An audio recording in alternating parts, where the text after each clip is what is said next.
Andrea Weiss, bestuurende redakteur van Weg, het op onlangse besoek aan die Kruger Wildtuin 'n sonsondergangrit van die Satara kamp af meegemaak. Die bekende S100 roete wat 'n groot trop leeu's met meer as 20 lede hou, loop net buite die kamp verby.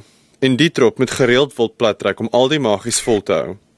Andrea het pas 'n leeuwyfie en haar 2 welpies in die pad gewaar, toe 'n oorverdowende gegrom en geraas uit die gras daarnaby opklink.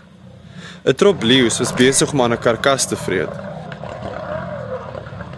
Die gids het die voertuig so parkeer dat almal die aksie kon sit en dophou. Die geraas is ongelooflik.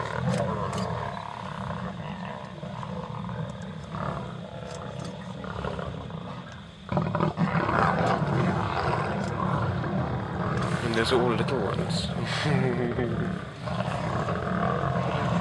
Did you find Lewis? Yeah, brain.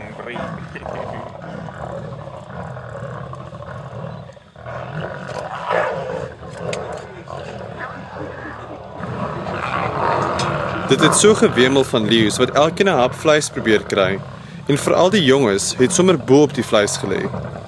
Dit was dus onmoontlik om te sien waaraan die spul vreet. Nie dat dit regtig saak maak nie. Dis nie aldag dat 'n mens so iets teekom nie.